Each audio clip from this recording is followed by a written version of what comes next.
My name is Anya. I'm a tour guide in Saint Petersburg, Russia.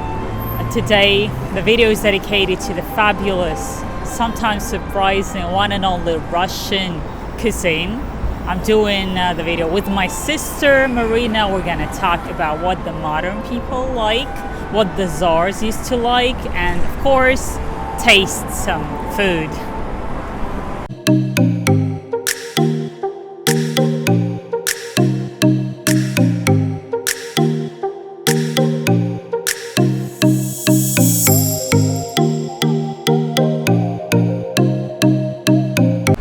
Let's go inside one of the Russian restaurants and I will recommend you what to order.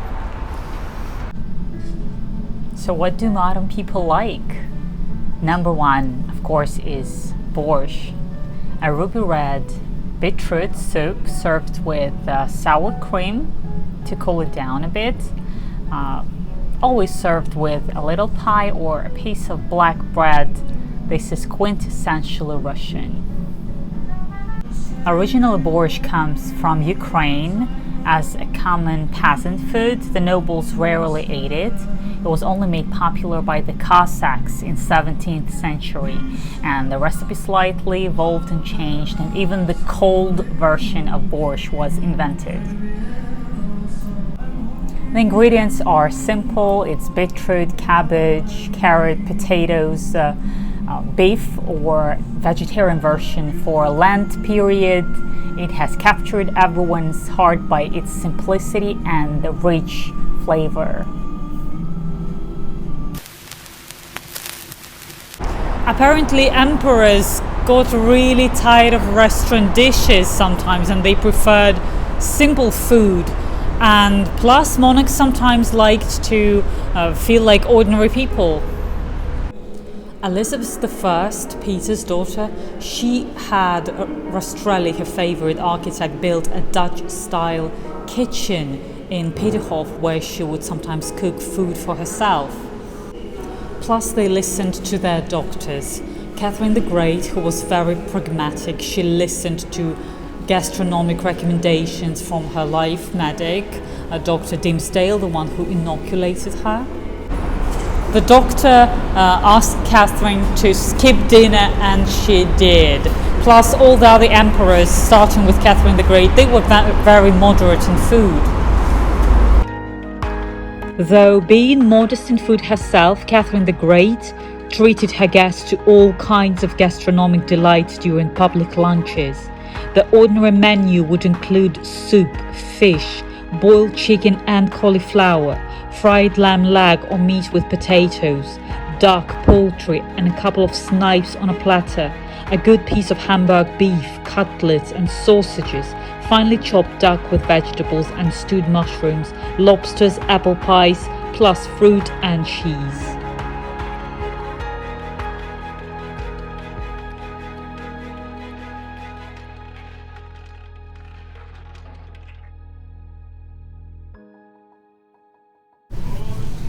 Another famous Russian dish is called chicken Kiev. It is a chicken breast with garlic, herbs and butter. It originally comes from 18th century Russia, but the name appeared much later.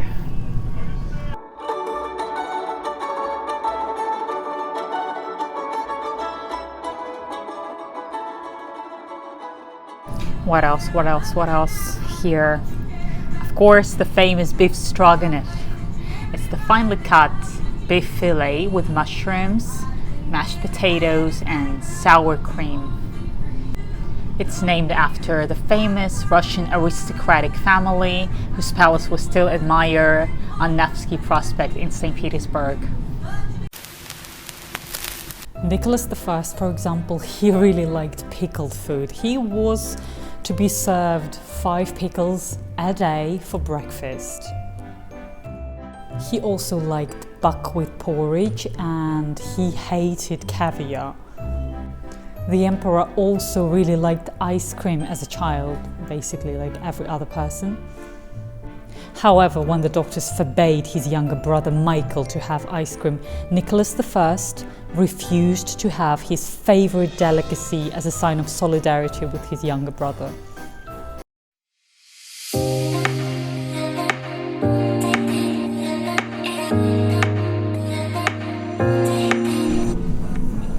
Okay, what did we order here? This is a very famous salad called a fur coat. This is really delicious. It's layered beetroot, herring, potatoes, a little bit of carrot, homemade mayo, kind of covered a bit with the caviar. It's fantastic.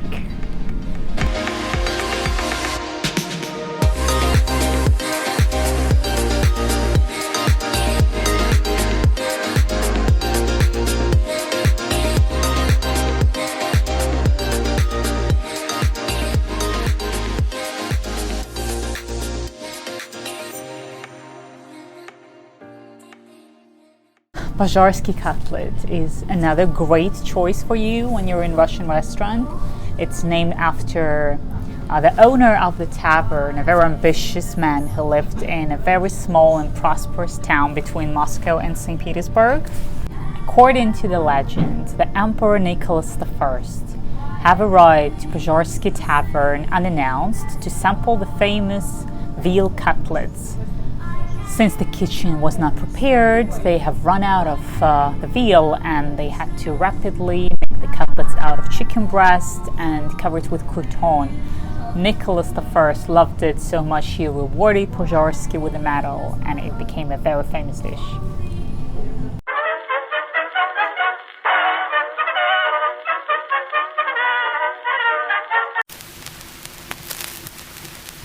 The Lost Tsar, Nicholas II, he was very moderate in food, and he was a great athlete and always kept a good shape.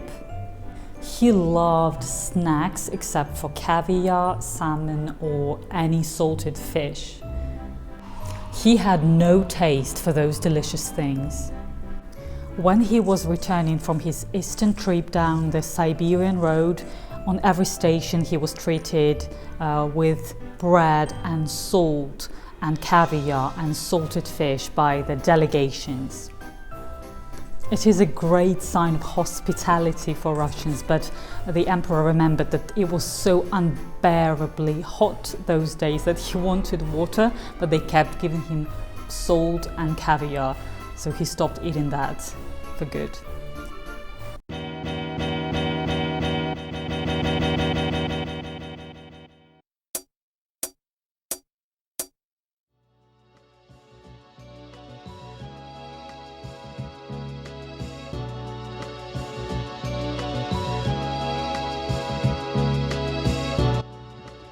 You've probably figured out that lunch is a big deal in Russia. We always try and polish it up with desserts.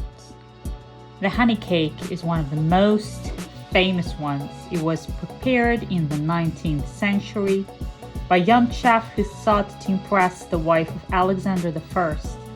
He didn't know that she couldn't stand honey. Surprisingly, she fell in love with it, and it gained intense popularity. For dessert, I decided to go to an iconic, famous place in Saint Petersburg. The specialty of it is the donut. The place has been open since 1958. Everything about this place has been preserved since Soviet Union time. The recipes, the design of the interior, and the price. It's just fried dough with a hole inside, massive amount of sugar powder. It's delicious. Thank you guys for watching. Now you know a lot more about Russian cuisine.